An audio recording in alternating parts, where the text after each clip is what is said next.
Hello, my name is Deb Grant. And my name is still Eamon Murtaugh. And this week, Eamon Murtaugh is given the very best birthday present ever.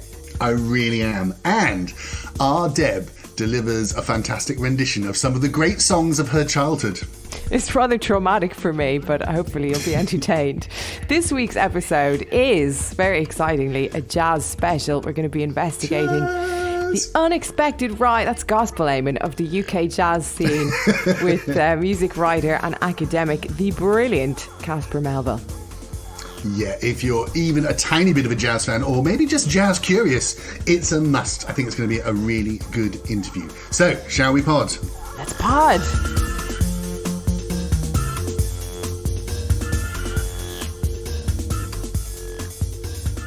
Eamon Murtaugh, here comes the big question. What goes around? Well, one of the nicest. I've spoken a lot to you about things that have troubled and perturbed me recently, but something really, really nice is about to happen to me. Could be the best thing. Do you know what it is yet, or do you just have a feeling? I do know what it is. I was just giving you a little space to guess. Okay. It's your birthday. You're getting a big birthday present. I'm getting a very big birthday present. Oh, I know what this is. Yeah, did you see? You're getting a windfall. Tell me about your windfall. I'm getting a vinyl windfall.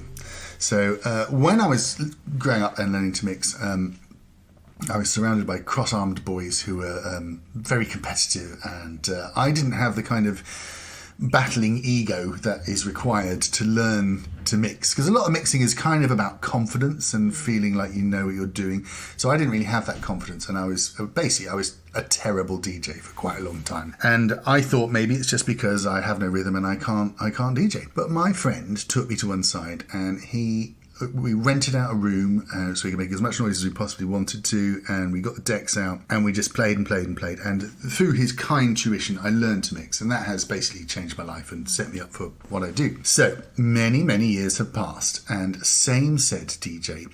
I bump into him. So another friend of mine he was selling a few records, so I went and bought a load of records off him. And then I met this other guy in the pub, and we started chatting about it. I was telling him, I'm playing a lot now, so I just bought these off Ben. It's really good. And he was like, blah, blah. And then he said, Eamon, do you want my records? And I was like, what? He said, do you want my records? I said, but. And he said, well, look, I went digital a few years ago. They've all been up in the loft. You're playing them. I don't really want to sell them. I don't want to, I don't want to just get some money for them or whatever. It's been lovely to think. Sell them? Is he a millionaire? Well, because he's doing all right for himself. But I think the point is he feels an emotional attachment to those records, and he wants them to be used and enjoyed and loved. And he doesn't need the money particularly, so he just said, "Do you want them?" And of course, first of all, I said, "Are you mental?" And we had that conversation. And he said, "Yeah, no, definitely." So then it was like I went home that night and said, "At least I can get all these records." And this guy's got amazing taste. It's a big collection. We kind of grew up at the same time. I used to work in the record shop and used to sell him quite a lot of records, so I know what he's bought, and I want it. Let me tell you, I want it. So anyway, okay, we'll come and get the records, and then COVID happened, and so that was like basically 2.5 years ago. And for one reason or another, it just hasn't come together. And on my birthday before last, online again, he said, happy birthday. If you want these records, they're there for you. And another year then passed because we still hadn't got out of the melange of mask wearing upset. So now we're finally supposedly out of the big danger. I can go up and get them, and it's my birthday on Wednesday, and on Saturday we're going to collect the haul. How many are there? We're talking about 18 boxes of records. Fuck off. And what's the vibe? So we came up through the rave thing, but he was into hip hop before rave, and he always bought the more thoughtful, perhaps more ambient-y sounding records. So if I was playing things that Easy Groove might play, bashing out techno, he'd be playing things that Sasha might play that are a bit more housey and a bit more woo-woo, and lots of ambient things that I would never have bought because I just couldn't afford the indulgence of it. And just really nice, he's got incredible taste, and he also has the records he grew up with. So it's quite a varied haul. The bulk of it is going to be mixable, danceable, 12 inches from the 90s, which I'm so up for. So we've hired a van, and we're going to go and get them. But it's such a big thing. The more I think about it, the more my little heart bursts, because, you know, like he sent me a message the other day that he spent the day packing them all up, and, you know, it's been really emotional, because it is emotional, your records. You know, you look at your records and you think about the times, the whole phonographic memory thing, you know, the times you've had that record, the people who were around at the time, the parties you played, how that record made you feel. These things are really important, and they don't leave you. You can put them in the attic for 10 years, and when you pick them out and look at those records again, you get those feels again. I would understand, because obviously, you know, Bill Brewster got rid of all his records, as we discussed with him on the podcast. But, like, that was because he was moving into a new house, and he had gone digital too, but there was also he was being pragmatic. It was like a question of space. Like, if this guy has room in his house... Yeah, they were in the attic, though. They weren't being used. I think that's his thing. He's like... You know, you have these things, and in a way, he feels like I do, which is like your records need to be there on standby at all time. You could play anyone at any moment, and when you want that record, that's the one you want. And they need to live, they need to breathe, they need to be heard by people. That's the main thing. You know, he doesn't want them to sit in the dark and slowly warp. But it's such a beautiful thing. I mean, so generous, and not just financially generous, but emotionally generous. You know what I mean? Absolutely. I feel like I'm being entrusted. It's like someone saying, here are the keys to the British Museum. You're in charge now. Do you know what I mean? So I'm gonna record going up and getting them for the pods, and we'll have a little feature about it. I'm not sure if he's going to want to appear personally, but we'll talk about what it's like to go and get this, because I don't think I've ever had a present as big as this. Do you know, it's a massive thing, and I certainly haven't had anything that carries so much emotional weight from the person giving. You know, because I mean, I would die if my records were taken away from me. I wouldn't know what to do. But I think the interesting thing, thinking about it, is while I couldn't have them taken away, maybe you can give them away. You know, maybe if you feel like you're in charge of it, then you can do that. I don't know, it's a hell of a thing to do, and I'm just really grateful and a bit choked up that he's chosen to do it to me. Yeah, well, you better not go digital now. Do you know, it's funny. Bill sold his records to Nick the Record, and who I bumped into at Jazz Cafe last Saturday night. He was playing, and I had never met him before, and I was like, oh, Nick the Record, and we were chatting about Bill and how, you know, he had acquired Bill's record collection, and he was like, oh yeah, I'm Nick the Stick now. Didn't even have any records with him. Wow, why not? He's got loads of them. I guess he's gone digital now as well. I think he might have sold Bill's records for him. So really? It's a different situation. But it was just funny. And Nick the Stick is a lot catchier, to be fair. I suppose it is, yeah. I mean, I always thought Nick the Record made me feel nervous. Do you know? I think that was... You wouldn't want to be playing on the same bill as Nick the Record. No, you'd be watching your bags like a hawk. The thing about digital stuff is, like, I totally see how... I mean, having lugged my records to London and back this weekend, I absolutely understand how much easier and how much more sense it makes to put things on a stick, but I just don't enjoy the sensation of scrolling through things to play. And also, I don't know, when you do your digital gigs, I mean, don't you ever find, I can't find the inspiration. Like, so when I'm playing something, I will hear the music and I'll think of the next thing I want to play, but I will often it'll be like, I'll see the label in my head, or I'll see a corner of the record, and that will be the thing that enables me to search for it and find it and pull it out. When it comes to being inspired and playing digitally, I'll hear the sound, I'll think about the sound I want to make sit with that sound, but I won't be able to visualize it because it's a list of names, and my brain doesn't work that way. I need the picture. I'm the exact same. It's completely like... It just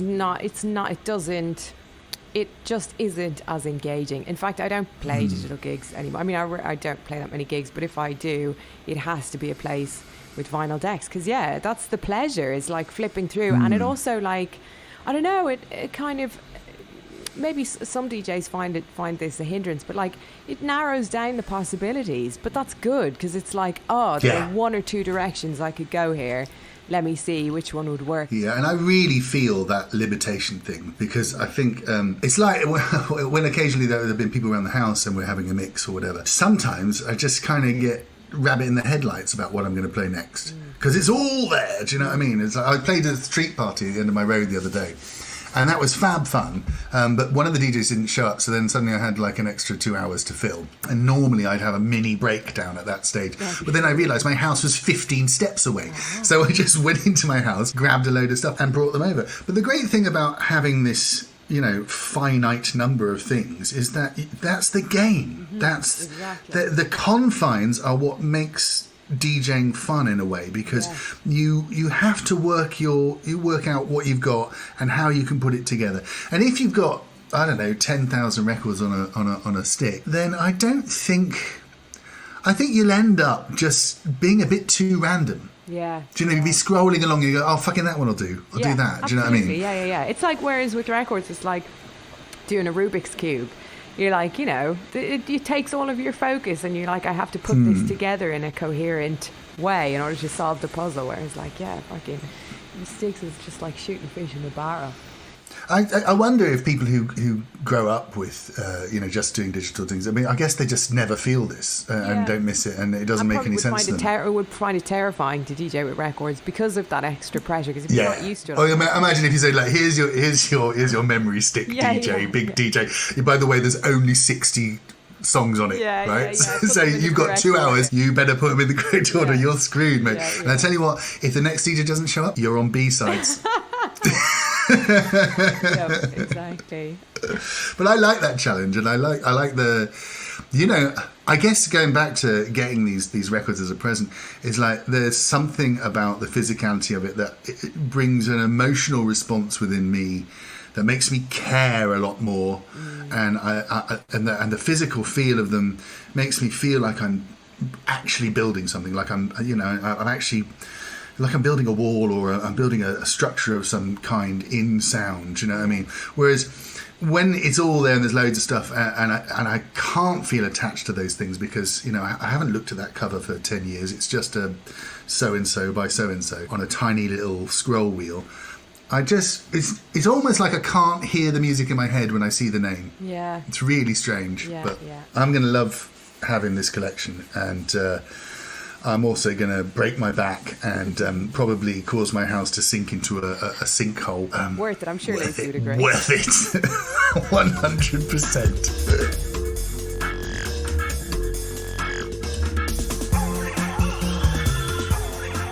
The marvellous DJ Deb Grant, please tell us what is going around in your showbiz circle. I don't know about showbiz. I don't really have a showbiz. You're my showbiz circle, to be honest. It's more a showbiz line, isn't it? Yeah, like exactly. a cue, perhaps. Showbiz. I wanted to talk to you about, I saw a very funny tweet which reminded me of my own childhood recently, which is some woman was saying that she went right to see her friend and her friend's like 2.5-year-old kid recently. And the kid was like, oh, sometimes we sing songs at bedtime. And the woman was like, oh, what songs do you sing? And the kid said, drink the water or I'm taking it away. And it reminded me of the little songs that my parents used to sing to me and my sister. The mind boggles.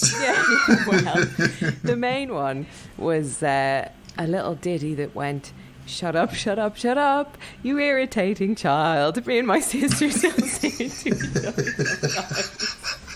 Most of the songs involved us like either shutting up or going away or like stop annoying the cat.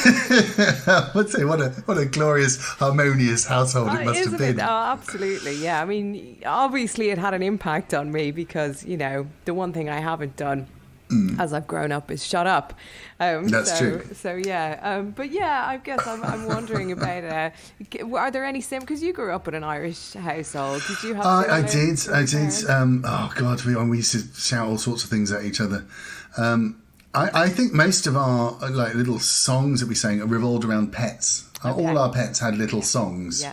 And I still have songs that I sing to my cat and things like that. Yeah. We've got one particularly brilliant one because our cat's called Garibaldi. Shall I do it? Okay. We go to the Hallelujah chorus. Garibaldi, Garibaldi, Garibaldi, Garibaldi, my favourite little cat. Oh. Glory to Gaz on high, the king of kittens. Garibaldi, Garibaldi, Garibaldi. You see, now that has brought me literally years of fun. I sing that every day. What about Frida? Have you got any songs for Frida about how she needs to shut up and go to bed? So when she was very small, I decided to brainwash her because that seemed like a wise thing to do. No, because kids, getting them to sleep is very difficult. So you have to do a routine. And so the routine we had involved picking a song to get her to go to sleep. And we chose Good Night by the Beatles, which is lovely. So we used to sing, now it's time to say good night. And, you know, for a little while, for about a year, that was basically like an elephant stun gun. You'd sing that and she'd be asleep within 2 seconds. And then it started to sort of slowly drift away. And as she's got older, she starts adding in her own lyrics like, no, I won't, please go away. Little genius. Yeah, and just generally like rebelling in her own little ways. But I've always been the type of person, I make up a song about almost anything, you know.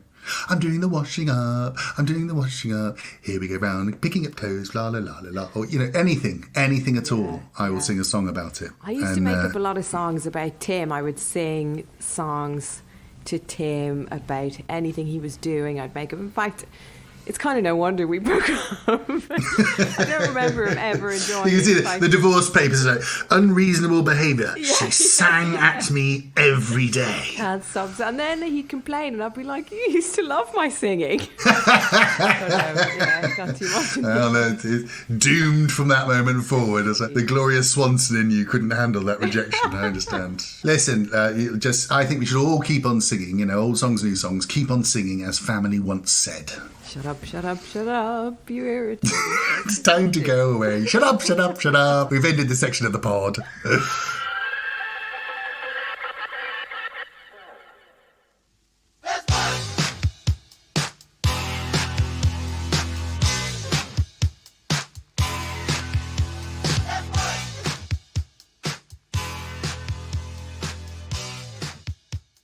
I worked in a record shop in the mid-80s all the way through to the end of the 90s, and during that time I saw all manner of new music come to fruition.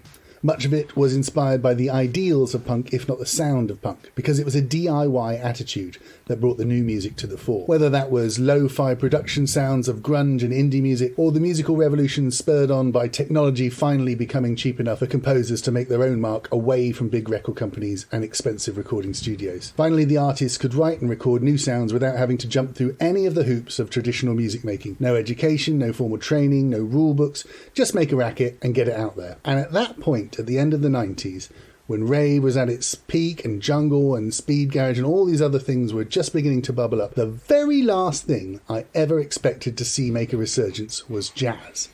And yet here we are, 20 years later, and UK jazz is back and leading the world at the moment with some amazing artists, from Shabaka Hutchings to Kokoroko to Nubi Garcia, Emma Jean Thackray, and so many more. It is a vibrant and exciting scene, but the thing about jazz is, you can't just pick it up like you pick up a laptop and start pressing some buttons and get the noises you want. Jazz takes training, it takes time, and it takes a lot of effort, a lot of discipline, and all the things that, frankly, we were fighting to get rid of during the 90s in music. So I'm really excited and interested to talk to Casper Melville about how jazz has come back to the fore of British music and where it might be going next, because I think it's one of the most unexpected and exciting comebacks that music has had in a long time. Please welcome to the show, Casper Melville. Hiya. Hello, how are you, Casper? I'm very well, thanks a lot. Thanks for having me.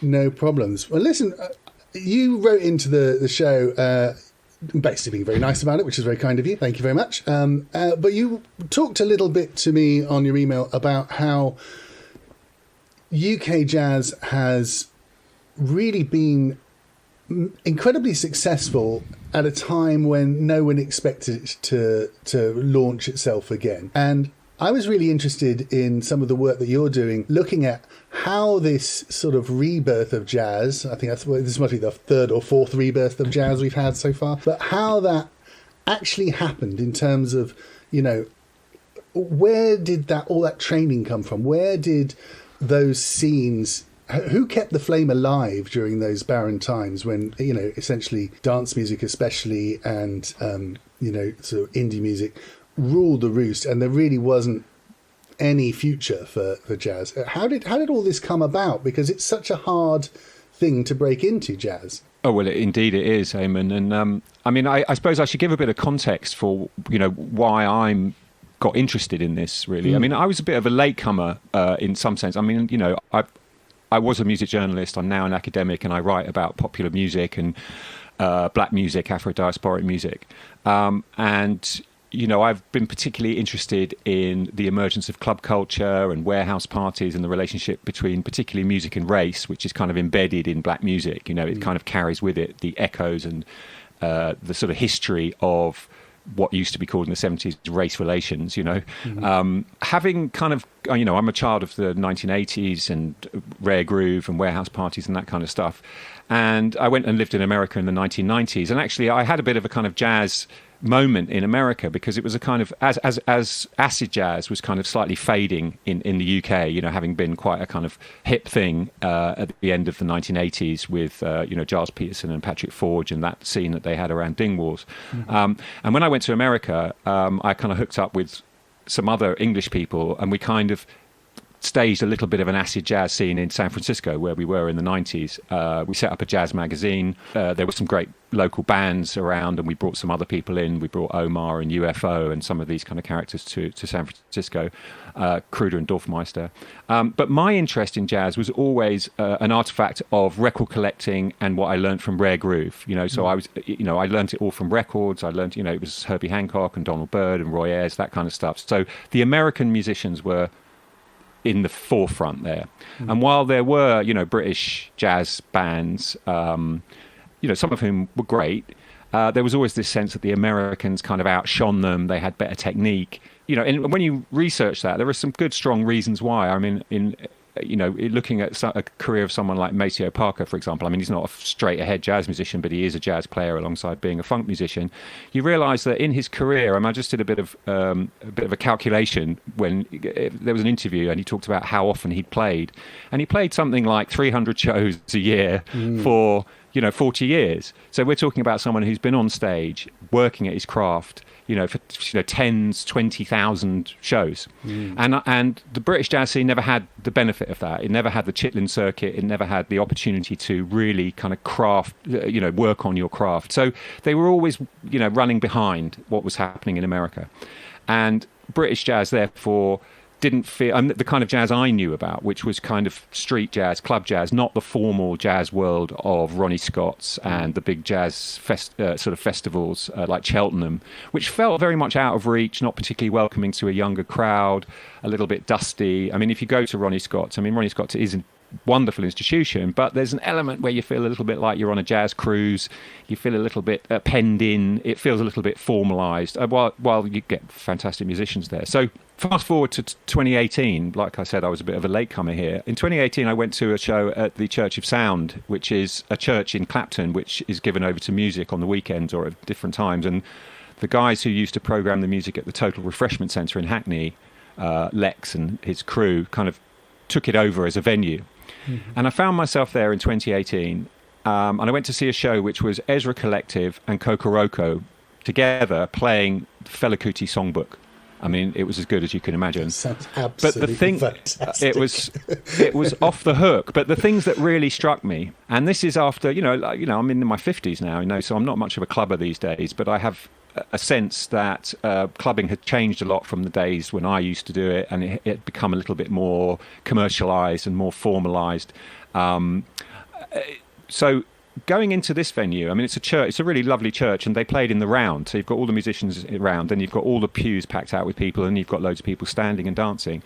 And the things that really struck me were the skill of the musicians. These were confident young musicians, many of them in their 20s, who really felt like they knew their way around their instrument in a way that in the past didn't, they weren't just playing licks, they weren't just playing grooves, they were combining it, in this Afrobeat kind of environment. That was the first thing. The second thing was there were young black women at the forefront. The thing that really struck me was Sheila Morris Gray, who plays the trumpet, standing next to Cassie Kanoshi, who's not a very large person, playing a massive baritone saxophone and really digging it, right? Really getting into it. They weren't just playing, they were dancing. The crowd were really involved. And this was the third part of it. Young people who were dancing to the jazz, right? They were raving.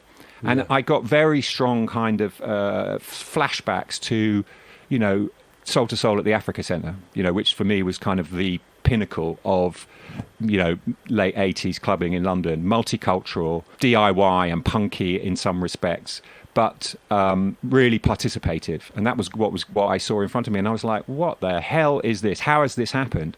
And it took me a little while to realise that actually things have been going on for a lot longer.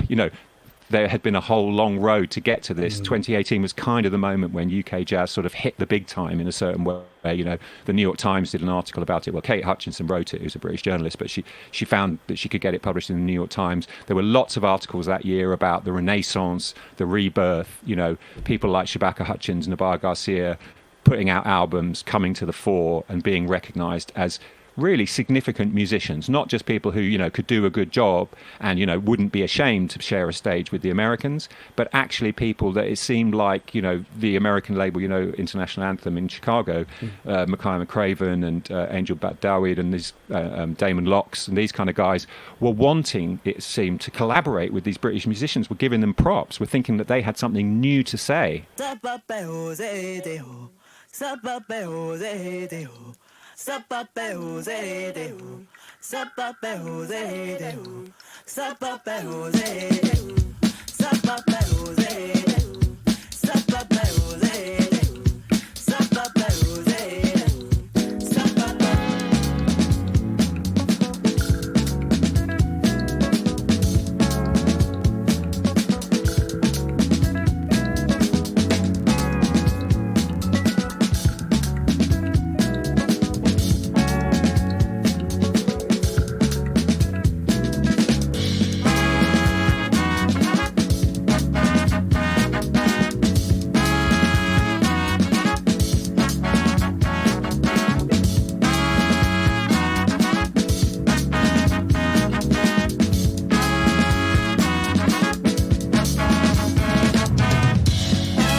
And the idea of having something new to say in the jazz world, and the jazz world, which is often a little bit reverential about its own past and can often feel like its best is behind it because we know so much about Miles Davis and, Herbie Hancock and the great musicians of the past. That can be a bit of a burden, I often felt, to new, younger musicians. But what these musicians were doing was bringing new flavors into the mix. Obviously the Afrobeat flavor, right? So Fela Kuti is like one of the big heroes of this new British jazz scene, along with Alice Coltrane and that kind of, and Pharoah Sanders, obviously. But also making reference to and feeling comfortable with, the history of British club music. Mm-hmm. So funk and soul, but also grime and drill and trap and this other interesting bit, not just Afrobeat, but high life and other West African flavours, which reflects the changing demographics of kind of Black Britain. Because now, while I was growing up in the UK, most Black British people would trace their roots to the Caribbean, and Jamaican, the Jamaican music and identity was the strongest sort of, part of that throughout the 70s and 80s with the rise of Rasta and sound systems. But that's shifted, and now Black Britain is, just slightly majority West Africa, and Ghana and Nigeria, and we can hear that in the music, and we can hear that in the new jazz. And what you can also hear is the return of some sounds and flavours which had been somewhat lacking in the kind of post Blue Note jazz world, if you want to put it like that, which is carnival music. Going back to New Orleans kind of music, when you listen to Shabaka playing, he pulls together that connection to Trinidad Carnival because he's Trinidadian, but also you can hear that sort of rawness of original New Orleans jazz, which was a kind of punky, do-it-yourself, raucous, but very involving, what they call, antiphonal, or antiphonal. I'm never quite sure how to describe it, but this elemental character of African and African-derived music, which is that it is a combination of the people up on the stage playing and the people in the audience, and that is a sort of sacred relationship, which is what actually produces the thing itself. It's not just you going reverentially to sit and watch someone do something. The crowd are part of it, and that was a very strong feeling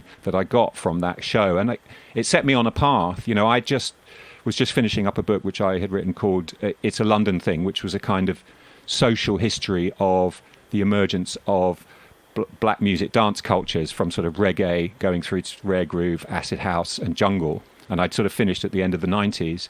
So in a way I was ready for a new project. But then I was thinking, what has happened here? I really didn't know. During lockdown, I held a couple of online events with, I collaborated with Tomorrow's Warriors, who are the most important sort of institution, although they're not, they're a kind of charity in this space, and also with Jazz Refreshed, who are coming more from the club side, but they had a really influential night at the Mau Mau bar in Portobello Road, sadly now been sold and will turn into sort of depressing flats or something. Yes, that's the way of all good. You know how that goes. How that goes. So, really, I'm, while I know something about this thing, I'm on a journey still, because I'm still determined to try and figure out how did this come about, through what processes.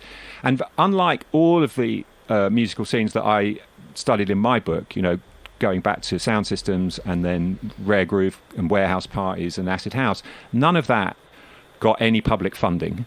None of that required the level of training and practice that you just described that jazz does require. You really need to know your way around an instrument. You need to have put in the hard hours, 10,000 hours possibly, according to some sociologists, is what you need.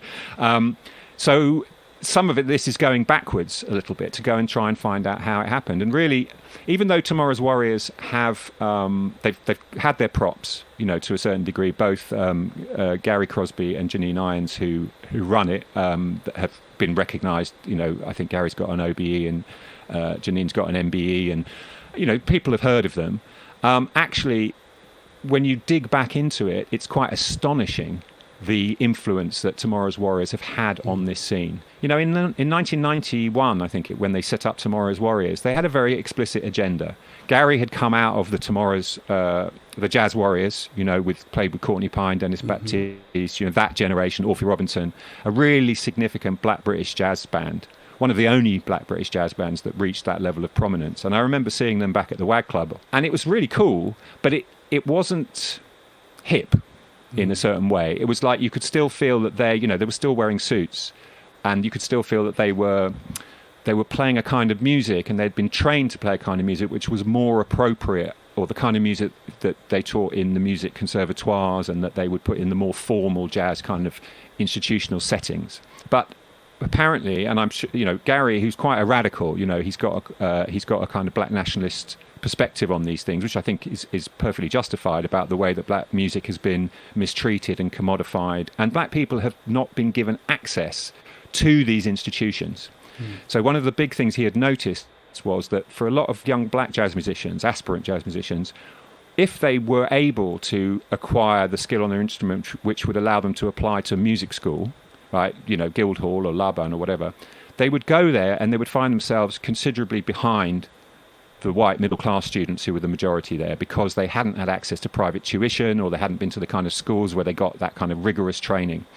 And so they felt, Janine and Gary felt, they wanted to intervene in this, and they wanted to sort of pick up these younger people, a much younger age, maybe 12, and train them in such a way that they would then be ready to go to music school on top of their game, and not feel that they were somehow second-class citizens. And again, one of the other issues, of course, is there are very few black teachers in music schools, just like the university sector in general. Which is actually quite mind-blowing when you consider a subject like jazz, which is an authentic American black art form. So how does we end up at that situation? Well, how long have you got? But you could say it in very simple terms that we have lived in a situation of white supremacy and of racism, which has infiltrated every aspect of our world, and needs to be unlearnt and needs to be addressed across all of the institutions. So what Gary and Janine did was very much focus on that issue, and in particular, they wanted to get more young black women involved, and so they went out of their way to do that. And it's really a very simple idea. How do you ensure that you can diversify the jazz world? Free lessons, right? Simple as that. The lessons are free. Anyone can come. Okay, anyone can come, fine. But then you need to have quite a rigorous sense that not everyone's going to make it because it requires really, really hard work and dedication. So they had an open door policy. They in 2009, they started off kind of very small in their own homes and in little jam sessions. Gary used to run the house band at the Jazz Cafe, and he used that as a place to start training younger musicians, and also at the Spice of Life, which has a very long history of being involved in a place for like the learning and training of black music all the way back to the 1940s, actually. I think it was called the Bag of Nails before that. Anyway, then they managed to get access to the South Bank. I imagine they got some reduction or perhaps even free facilities. So they could offer free lessons every weekend to whoever wanted to come, but you had to commit. And through that process, it turns out, over the 30 years that they've been doing this, 10,000 students have passed through their hands. And if you look at the list, if you just kind of compile a list off the top of your head, like you did at the beginning of this, of the most prominent players, Moses Boyd, Shabaka Hutchins, Binka Golding, Nabaya Garcia, and the bands, Ezra Collective, Kokoroko, they all came out of Tomorrow's Warriors. It's you can kind of describe it quite simply, so there were some musicians, some music people, and they decided to try and, spread the word and train up younger, especially female players in a certain way, blah, blah, blah. And you can kind of say, well, that's good and that's laudable. But as you point out, the success rate is phenomenal. And the way it has changed the whole perception of jazz in this country is unbelievable. I mean, just this week, on Thursday, I'll be going to We Out Here, which is lucky you. A big old festival, thousands and thousands and thousands of people, which is primarily a jazz festival. And there won't be primarily old men in red trousers wandering around guffawing at is it hard bop or is it not? It has changed fundamentally. So I was wandering around We Out Here, and what should I find but a stall with Nikki O'Donnell on, and she's collecting money and spreading the word for Tomorrow's Warriors. So tell us a little bit about what you've been doing, Nikki. Well, I'm a trustee on the board, actually, because Tomorrow's Warriors is a charity. So we're here trying to fundraise and support the musicians. And also lots of the staff are here because we've got a big lineup of the young musicians coming through the Tomorrow's Warriors programmes on the stages at We Out Here. So we're in the merch tent, pushing our wares and shouting out about the wonderful work that Tomorrow's Warriors has been doing for the last 30 years. Yeah, it's so phenomenally successful. You mentioned some of the people who are playing here at this very festival. Yeah, so this morning we've already had Menelik Claffey Ensemble with Zoe Pascal on drums, which was fantastic. Cassius Cobson's playing. Then we've got a big Tomorrow's Warriors jam in the Big Top. Emily James Roberts, Romana Campbell, then the Big Gish Band and Maddie Coombs, the Jotty Quintet, Donovan Hafner, Kianja, Isabella Burnham, and lots more. Yeah. All of the small group, the big group, are all in the Big Top tent throughout the weekend. And then, of course, on the main stages, you've got Comet is Coming, Camilla George, and many more alumni of Tomorrow's Warriors. So Shabaka Hutchins is here, and I'm sure I'm going to have missed out loads of names. But basically, the London and British jazz scene is being fed these wonderful musicians that go on from Tomorrow's Warriors. On a Saturday, they end up in music school or on the stages, or like Ben, who's an alumni, he writes music for the National Theatre now. Charisse is singing with Gregory Porter on Disney stuff. I mean, it's just really feeding into the wider music community, not just jazz, that smallish world, although it's getting bigger. And also the important thing is it's not just for the musicians. There are kids that go through the programme as young people, and they come out and they might go off and be a lawyer, or they'll go off and work with kids, but they've built up a specific confidence that comes from performing and sharing music, and all of the stuff that goes around learning music in a group.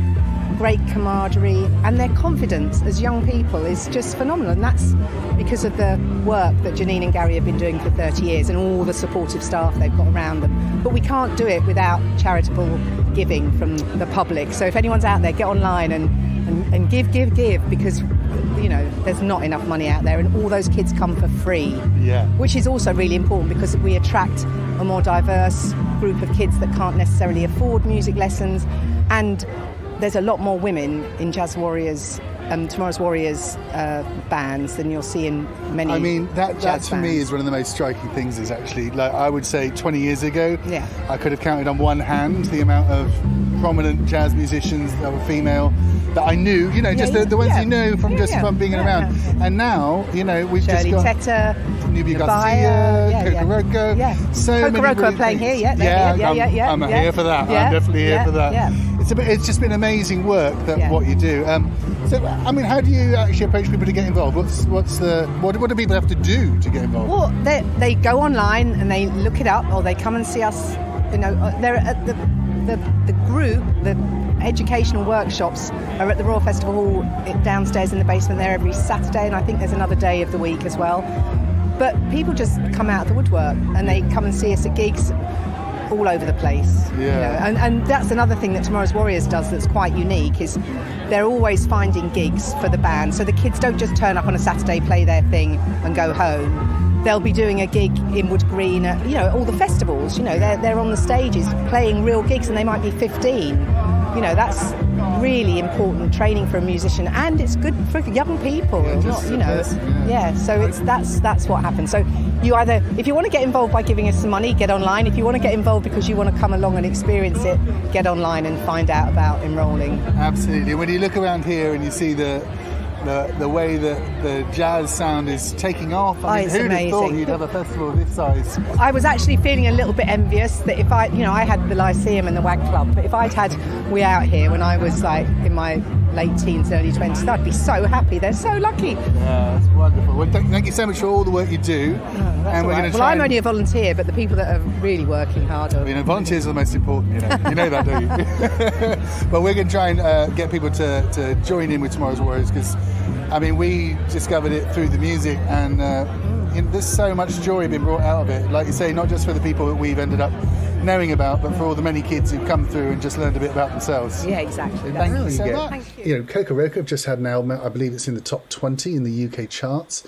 Is it really? That's great to see. Absolutely amazing. So Brownswood are like, you know, a UK label promoting UK jazz, and they're breaking the national top 40. I think if I'd have said that to you when I was working the shop, like 99, 2000, you'd have laughed your socks off, because you couldn't imagine it happening. I used to love the jazz section. I got my job in the shop because I used to listen to Sounds of Jazz by Brian Matthews on Radio 2 when I went to sleep. And so I knew a few things about it, and that got me the job in there. But, you know, it was niche, and it was old, and there certainly... really, up until Acid Jazz, there wasn't a club culture that reflected it. Not out where I was, not maybe in London, maybe in some of the big cities, but I'm not really sure there was. I mean, there were different streams. There was the jazz funk thing, which was so important, but you know that music was anathema to the jazz heads. They absolutely hated that. You know, if you go back to the literature, you can find, you know, jazz musicians. I can't remember exactly which ones, but quite a few of the established jazz musicians were so scornful of what Donald Byrd was doing, for example, or Herbie Hancock. They just thought, you're cashing in. You know, you're just trying to cash in. You know, combining it with rock, electronic instruments, dance music flavors. You know, that's just sellout stuff. And, you know, I've got some time for that in one sense, you know, because, you know, jazz does need to move. And that wonderful sort of loft scene of the 1970s and 80s in New York, that free jazz scene, Milford Graves and, you know, Pharoah Sanders was involved. And they were really trying for something which was really out there. You know, it was the new thing, and it was difficult, and it was a niche, and they wanted to try and keep the market away. And I understand that, that's fine.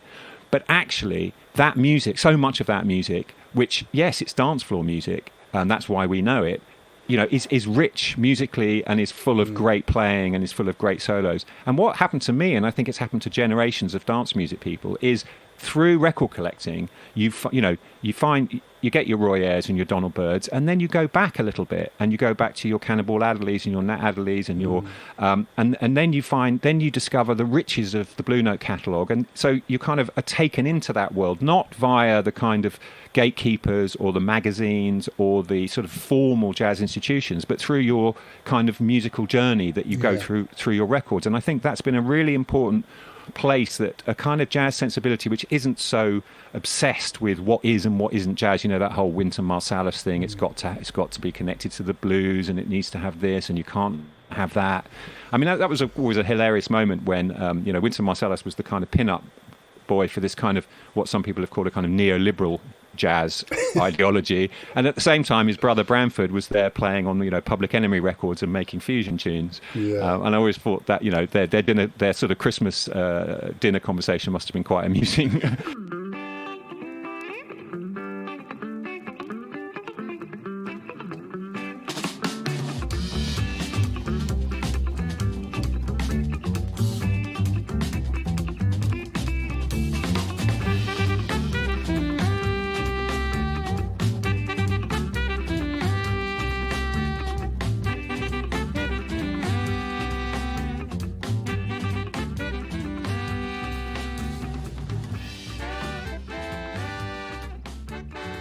It's interesting when you talk about how it did survive on record, because I think that is a really interesting sort of thing to look at, because like I said, I don't think, certainly out in the provinces where I was growing up, jazz was still very much, it's in the basement at the posh hotel in town, and you dress nicely. I was a goth when I first started getting into it. I can remember going into the bottom of the local hotel with spiky hair and winkle pickers, and literally them getting thrown out. And luckily the chap who reviewed all the jazz for the local paper, the wonderfully named Beowulf Mayfield, I knew from the shop, and he had to vouch for me to say, no, he actually does like jazz, even though he looks like that. But that was the kind of level of of expectation in jazz scenes away from inner cities, let's say. It was off-putting, wasn't it? I mean, it just wasn't for us. I mean, there were strange little. I mean, when I was at Brighton, I was a student at Sussex, and they had the jazz rooms there. So they had a nice little jazz thing going on, which kind of was quite hip. Wasn't that mouldy figs kind of thing, but it was always very marginal. But the other big thing I think which gave a real boost here is what happened in American jazz with the kind of rise of the LA scene. The Brainfeeder, Kamasi Washington, Kendrick Lamar. So you got, and I think Jay Dilla has a part to play in this as well, with and D'Angelo actually, with that kind of off-step jazz sensibility which started to enter into that kind of neo-soul and hip-hop. And I think that gave a confidence, because they had freed themselves from the shackles of the kind of respectability of jazz, the Lincoln Center, the big programs, the way that jazz has been very heavily institutionalized in the United States. Didn't quite happen as strongly in this country. But I think that provided an influence and a sense for these younger British players that, we can do that. Of course, we can have a rapper on the mix. Of course, we can use electronic instruments if we want. We don't have to conform. Having said that, of course, they've all been through a very rigorous training, especially in the conservatoires, where they do have to learn the standards. And that may not be a bad thing, as long as you feel that you can then expand outwards and you can start making, doing your own thing. Well, I think what makes this generation really exciting for me is that, yes, they have put in the hours, they've done all that technical stuff, and they know their way around their instruments, they know what they want to do, and crucially I think they know who they are. I don't think they're trying to ape other people particularly. I think it's very much a now music, it's very much their feelings and their reflection of society.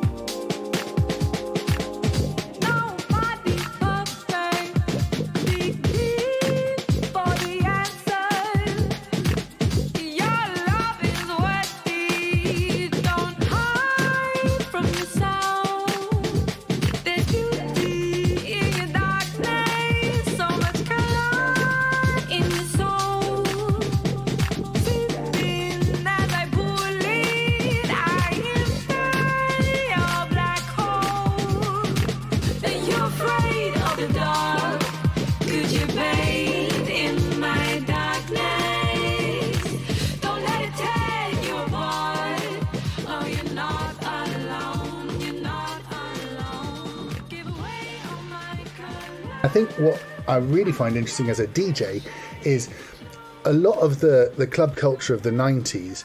First of all, it broke it all down so anyone could do anything. And then as rave was this big thing, and then as that broke down and became lots of different subgenres of jungle and this and that and the other, and things, let's not underplay things like drum and bass, where jazz was heard again for the first time I can remember hearing jazz again being played to young people was drum and bass. It was Booker and people like that.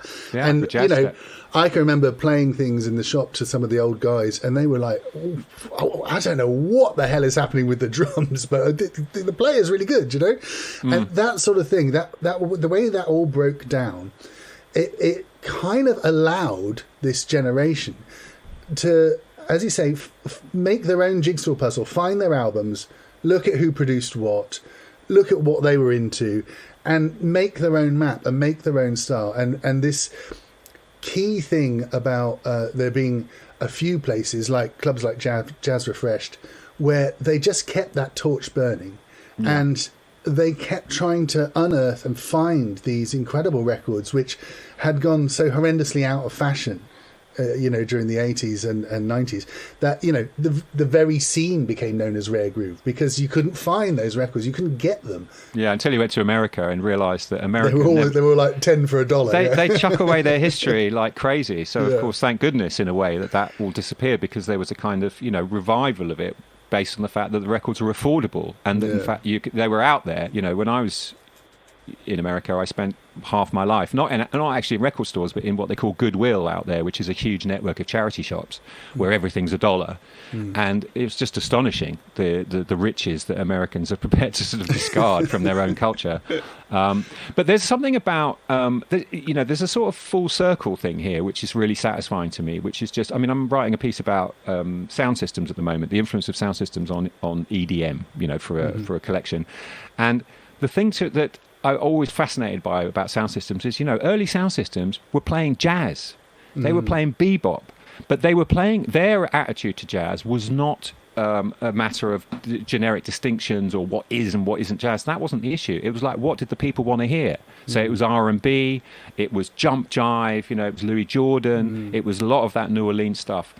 And there is a strong undercurrent which has kept that alive, both in sound system culture, in record collections, in the black family. When you interview these musicians, I've interviewed, reggae artists, Coxon and Bavell, I've interviewed, drum and bass people, Ronnie Sides, and I'm starting now to interview the jazz people. And the amount of them who say, well, it was my dad's record collection or my cousins or my uncles, which kind of clued me into this stuff. It's like a dispersed library. Definitely. For the Afro-diasporic community, who, after all, have been deprived of access to the formal archives and the formal libraries and formal education through the operation of, Western racism for, a long time. And so they've built something which is flexible and dispersed, and some of it's in people's houses and some of it's in little clubs and some of it's, in the memory. Which has allowed these young musicians to go and take what they need from the more formal institutions without that being the only way in which they're trained, so that they're not then told what isn't acceptable. And I think they feel confident now. And these guys are composers as well. They're not just knocking out the standards. Yeah, that is a really important point, in that I think one of the most exciting things about this latest wave of jazz is that, well, there are standards and there are songs that you've heard before, but so much of it is new in layers. Do you know what I mean? Like the music itself has literally just been written, but the way it's written, the way it's recorded, the influences that come through from Africa and from different parts of the world, these haven't really been part of the canon in this country probably ever. Do you know what I mean? Like, we never looked at West Africa for music, until maybe 25 years ago. And now that influence is across the board. You can see it everywhere in the drill stuff. You can see it in this jazz revival. You can see it in drum and bass. You can see it in, new MCs that are coming through in grime. It's changed. It really has changed. And they are doing things that haven't been done before. And that is the very essence of jazz, really. I think that's right. But I also think that what it's done is given a boost or a re-evaluation of British jazz of the past. So there has, alongside this new interest in the new music, has been an interest in the jazz of the 60s and 70s, which was very marginalised and pretty hidden away. And a kind of generation of players like Ian Carr and Mike Gibbs and, coming out on these compilations, which are starting to get, the Jazz Dad. I haven't met him, but I follow him, and he put out that wonderful compilation recently with Harry Beckett and this kind of, quite a strong showing from that generation of Jamaican mainly musicians of the 60s, of the 50s and 60s, who came and kind of revivified jazz in Soho, at least. Harry Beckett, Coleridge Good, obviously Joe Harriet. So I think there's this new move, and when you talk to the younger players, they know all that stuff. Now, this is partly a function of Spotify and YouTube, because they have unprecedented access, like we didn't when we were young, to that music and the records. And they have got a strong sense that they're kind of going back over some ground that the previous generation had gone over and been completely ignored and forgotten. So that's a really, and jazz has always got, it's new, you want it to be new, but it is also so strongly connected to the past and to history and to the need to reevaluate, things which have been overlooked. Yeah, we had Soweto Kinch come on the show, and one of the things we talked about with him was the fact that jazz is one of the few, unlike say rock and roll or pop music, it's one of the few places where listening to previous generations, learning from your elders, is not only encouraged, it's like it's the lifeblood of it. Do you know what I mean? Like actually being aware of what the previous generation did is really important. But the goal is always to move things forward, and that dichotomy makes it quite an exciting thing to watch. Yeah, absolutely. And Soweto is obviously such a key figure here. And I don't know if you remember when he sort of popped up on the scene, and he was kind of picked out as this guy. And part of the story was this guy studied, at Oxford, did history at Oxford, but he wants to be a jazz musician. That was part of the kind of, the way he was sold to the world. And in a way, he kind of appeared at a point when there didn't appear to be the kind of critical mass of a scene. He was a sort of an individual. Yeah, but obviously he had been working for ages. He's got his jam session in Birmingham, which he'd been doing for a while in the early 2000s, where he was building something which was parallel to what was being built in London at places like Stee's and the Mau Mau Bar and Touching Bass. These are kind of small. And this is the other thing about it, which I find really sweet and really interesting, is when you go to these jam sessions, which are so important for this kind of music, the people are so nice. It's a bit like going to I don't mean this in a patronising way, but going to like a student performance, where half of the audience are friends of the people who are performing. And so they're really, really supportive, and they're really part of it. And so when you go to the jam sessions, it's not just you watching musicians, you're in an audience full of musicians as well, who are all part of the same thing, who are encouraging each other, who are spurring each other on. There's a remarkable lack of ego. I'll just tell you this story just because it sort of really struck me. I go to a jam session sometimes in Brixton, at Jam in Brixton, which is called Straight Pocket, organised by a label in Brixton called Pure Vinyl, a really cool little record shop. And, it's a real mixed bag, like jam sessions are. Some people, aren't great, or they're just starting out. They've got a decent house band who kind of know how to hold things down. But Sheila Morris-Gray comes to that jam session, right? So she's the trumpet player who kind of, I think she's the band leader of Kokoroko, and she's quite prominent in the new scene. But she comes along and she acts just like the rest of them. She kind of is a bit reticent to get on the stage. She doesn't dominate. And in fact, when I saw the jam session recently, she kind of only played a couple of tracks, and she didn't bust loose, and she didn't do what she could have done, which was dominate the stage. She was really, really kind and supportive to the young people of a variety of different, skill levels. And that was to me, that was so indicative of this kind of what you might call the moral economy of this new jazz scene, which is, a cliche way of thinking about it is that it's woke, right? That's how people are always, the right wing describes people who actually care about equality. I'm just going to bang my head against the table a couple of times. You know what I mean. And, so you get people like, the drummer from Ezra Collective, Femi Kolioso. I remember he was tweeting and he's saying, I'm not playing at a venue that doesn't have wheelchair access.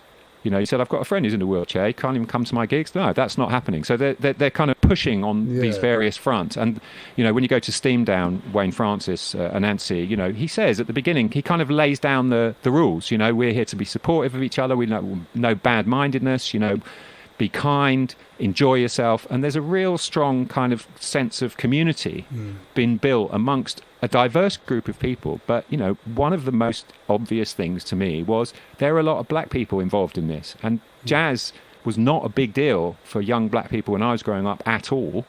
And I think partly because it felt like it had been taken over by, you know, the white intelligentsia and was out of reach. And that is not the case anymore. It's been reclaimed, you know, and then you get these wonderful idea of these kind of collaborations between, you know, like Swindle, you know, a guy who's a grime producer, but actually he's a jazz man and he wants to make a live jazz album with you know, grime vocalists and saxophone players and trombone players and funky bass players. And that is just so exciting.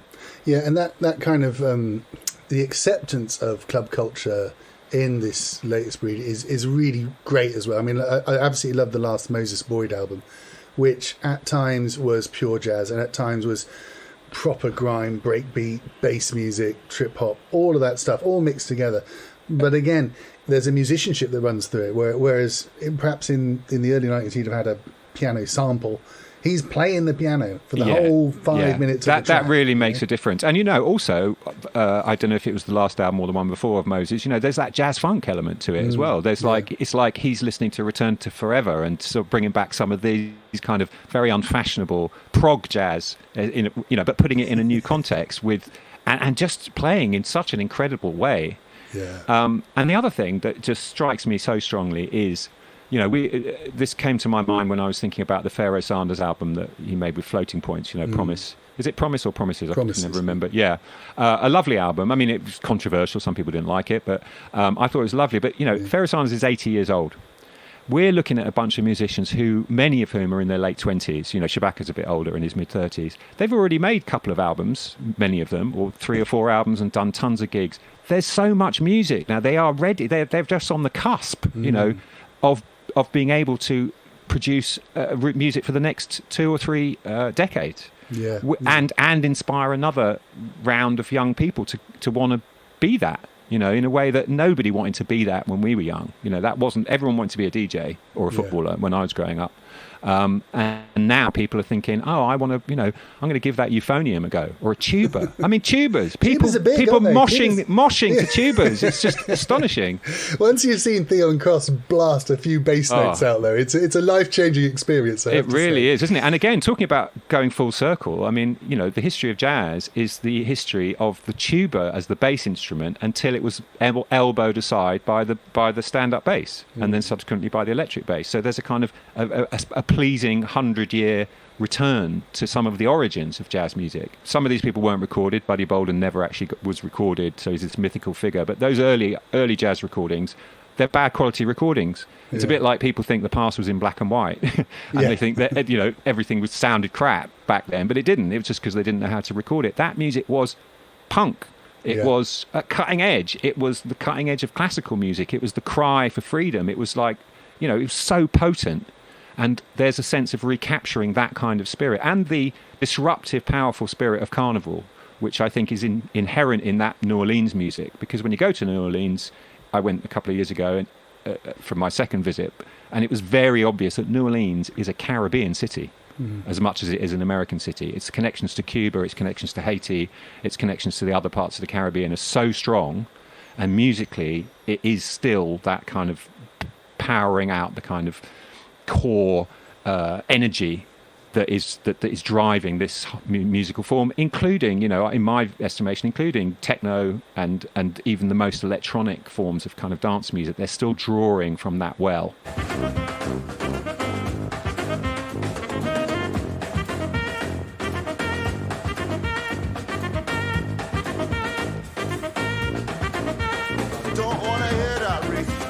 Anybody chat that clap, get clapped. But I don't wanna take my country back, me. I wanna take my country forward. Don't wanna hear that racist clap chat. Chat that chat, get clapped. But I don't wanna take my country back, me. I wanna take my country forward. Chat!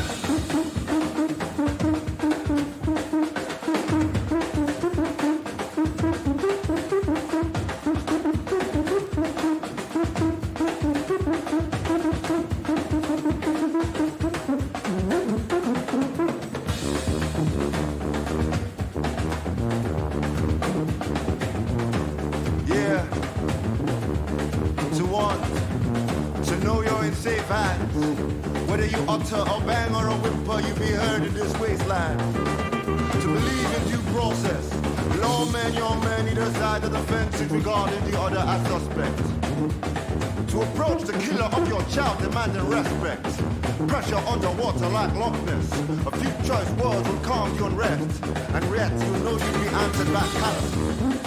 To what? I say fuck it. Brush aside all notions of justice. Make good the engine for vengeance. To be surrounded by strangers, united in a wordless statement. It is frightening having this much presence. To belong to something bigger than a jump in the queue. See the world from a not so desperate point of view.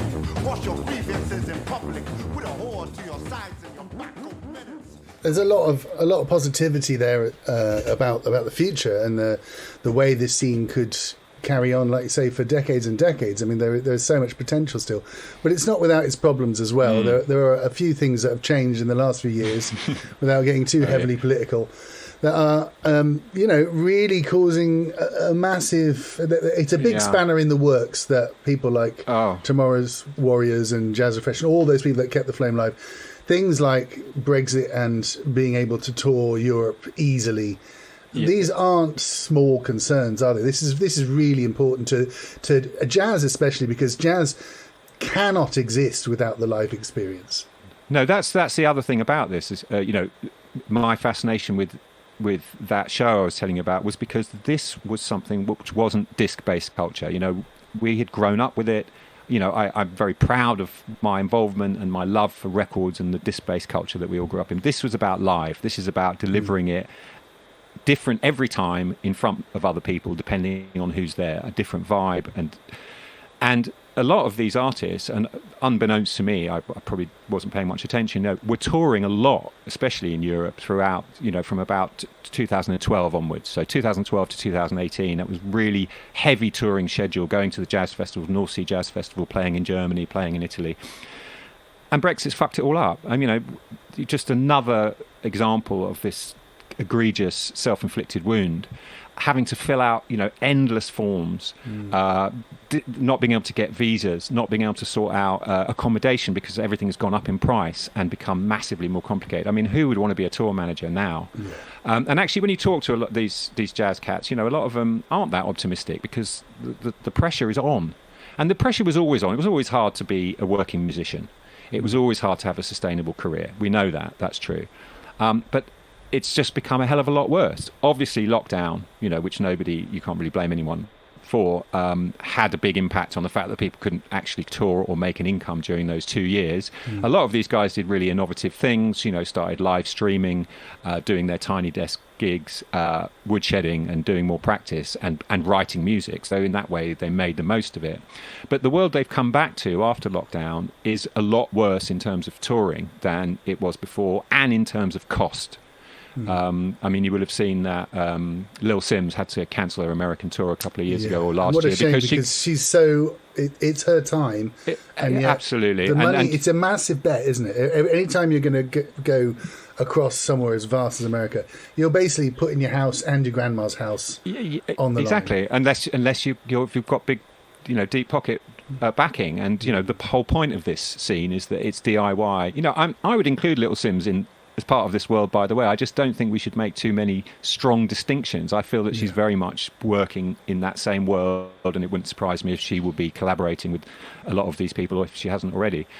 So the touring thing is really screwed up, and it really remains to be seen what can be done about it, and whether it will inevitably push these people in the arms of big record labels or those kind of brands who intervene like Red Bull and others who to fund it, and whether they'd be prepared to do it, although some of them seem to be withdrawing from supporting popular music. So there's that aspect of it. Then there is the digitization of the music economy, right, which has happened transformatively over the past I've been teaching my course at SOAS for 10 years now. I teach a popular music class, and when I started, I used to do by show of hands who streams music. I had quite a lot of illegal file downloaders, and maybe 10% of the class doing streaming when I started. Then sort of 5 years later, most people were streaming, but there with streaming on lots of different platforms, and now Spotify has got 100% of the market virtually. All of there's the odd person who's still on Deezer or whatnot, but there's been a fundamental change. That has obviously had some very positive outcomes for those of us who like it as a music discovery tool. It's never been the case that I can be reading a book on music, someone mentions a track, and I can be listening to it, within 10 seconds. Yeah. And that has been a major thing for research and for learning and for discovery. Fantastic. Go and buy on Bandcamp once you've done that, if you want to stay on the right side of, morality. Mm-hmm. But in terms of income, it's not entirely clear the how it's working, because all of these artists are all over Spotify. And you can find their stuff, and you can see that they're getting decent levels of streaming, but we know that they're not getting a lot of money per stream. They don't actually work it out per stream, but it's too complicated to explain. But roughly speaking, they're not making a fortune. Having said that, there is a school of thought within sort of academia that the streaming model is broken and it's unfair and needs to be transformed. But I had Elijah from Butters into my class this year, grime DJ, and runs his label. And he said, don't overlook the importance of being able to generate some regular long-term income. And that's what streaming does for us. We're not making a fortune, but having that music there. In the old days, it was you put out a record, you got a bit of a rush. It peaked in the first couple of weeks that it was out, and then it disappeared a couple of months later. Streaming isn't like that. Things can stick around. They can have spikes. And in the end, it does provide some level of regular income, which is, after all, what everyone needs to survive and pay the rent. So there's that aspect of it as well. And then, of course, there's all the pressures, and this is a particular interest I have in terms of music and gender, is like what will happen for those female jazz musicians who are reaching prominence in their field and ready to, roll, but also might want to have families or, have kids. Is there any kind of support for that? Independent musicians don't get, maternity leave or holiday pay or any of that kind of stuff. So are they going to be able to really sort of build a career in the longer term, and how will they do that? That's one of the big questions that obviously we don't know the future, but that's why I want to go and ask people and figure out what, how they might do that, such that because it's quite grueling touring, and the nightlife world. Will people be buying this? It's great to hear that people are buying Kokoroko album. And one of the interesting things about that is it's not a banging club album at all, is it? It's full of songs. It's full of beautiful horn lines and rather subtle melodies. Yeah, it reminds me of kind of like laid back moments of the Blackbirds, and with this African element and rhythmic element that perhaps you didn't normally associate with jazz. No, and I think we're being educated a lot in that, aren't we? I mean, I don't know about you, but I found during lockdown a time when I revisited my records and I listened back to all the tracks that I'd ignored. I did loads of that. They didn't have breakbeats. What a joy it was. Oh my God. And I found so much. And so many of the things I'd ignored are the ones that had either more Latin feel or a more African feel, neither of which were particularly strong on the club scenes that I was in. We were so into the breakbeat and the funk element. And so I've discovered so much out of that. And I think this new group of people are very well educated. It's like you can play that African pace music to dance, and in fact, of course, it's the best dance music in the world, it turns out. And we now know much more about Fela Kuti and particularly Tony Allen and what he did with music, and we've seen that emerge. And I would say that was part of this kind of new musical world as well.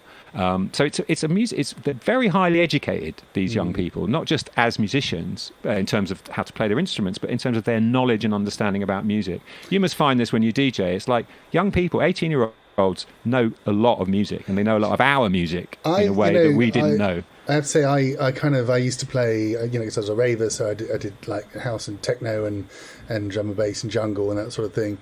And as I kind of, as the digital things took over, I went back into my record collection and kind of remodeled myself, because I want to play vinyl. I enjoy it. I don't enjoy playing files and stuff. It just doesn't do it for me. That's not a judgment. That's just how it is.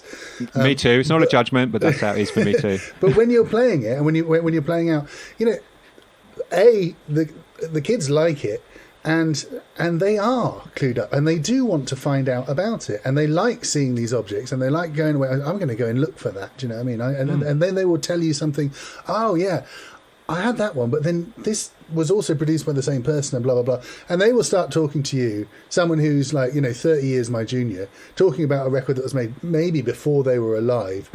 I mean, that level of comprehension and knowledge, I don't think that ever existed before, because they can now, with a few clicks, they can trace the whole family tree and be way back at the beginning, Yeah, no, it's astonishing. And so in that way, it's a kind of informal academy. We're talking about a whole series of informal institutions which are doing learning, training, teaching, supporting knowledge, completely outside, well, not completely outside of the realm of formal academia in school. It does happen in some of those places, but actually it's not being delivered top down.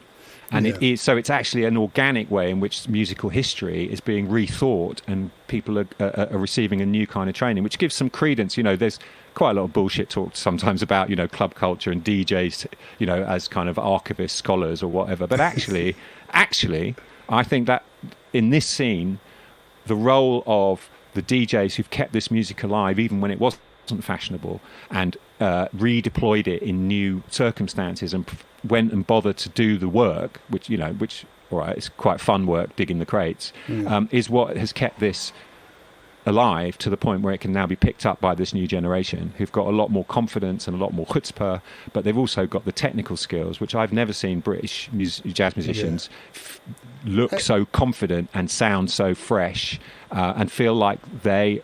and this is why, and it was very gratifying to see when you hear Americans being interviewed about this kind of thing, where they're like, well, what's really going on is what's going on in the UK. And it's allowed us to step out of what was a rather rigid jazz system in America, partly because part of it was very heavily funded, the Lincoln Center and the Marsalis kind of smart dress post-bop world, and the rest of it was just overlooked. I think as now we've got to this stage, and we've got these skills within communities, and like you say, a shared history that is spread out in lots of unusual ways, and we've got this vibrancy. It's really important for anyone who likes music, whether you're a jazz head or not. This is a precious thing I think we've really got to look after now, because like I say, when I was ending my time in the shop and everyone was banging out a white label with a few bleeps on it and a few breaks, I couldn't have seen this happening again.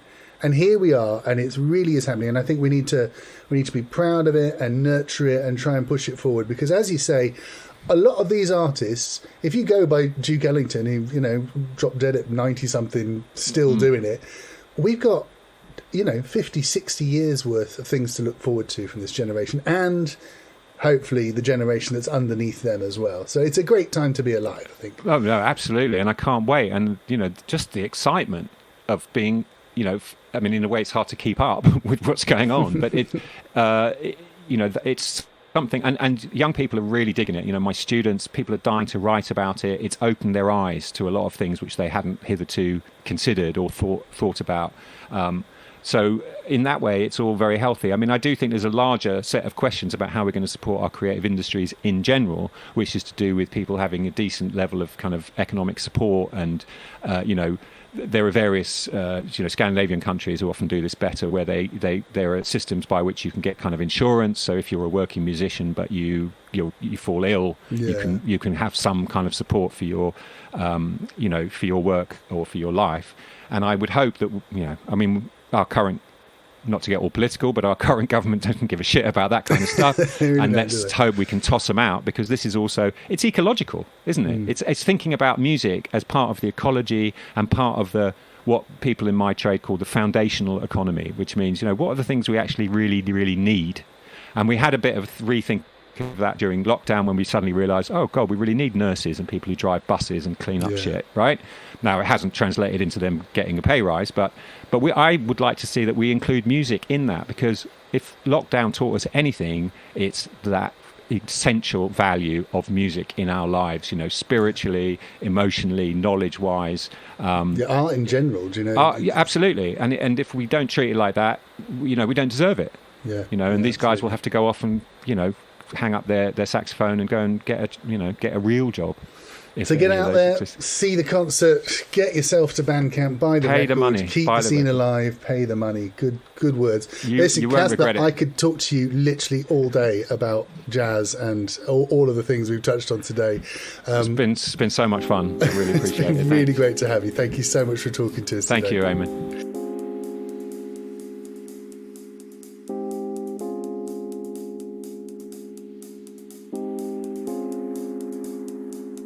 Open your eyes before you open your mouth. Stick out your tongue and let me look inside. I want to find what's down your throat. Open your heart to open up your mind. I hope you enjoyed our chat about UK jazz with the wonderful Casper Melville. If you did enjoy it, why not tell a friend? It is coming up to Christmas. Perhaps you'll be rubbing shoulders and brushing ears with people you haven't seen in a while, people who love music, people who might be interested in this podcast and entertained by it. Why not do us a favour and do them a favour and feel good about yourself by just telling them about the podcast? That's all we ask. We don't want money. We do want fame. That's why we ask you to tell your friends about this podcast and spread the word. If you know someone who'd like it, just tell them about what goes around. Thank you very much. Rub their ears, perhaps. With the podcast. Yeah.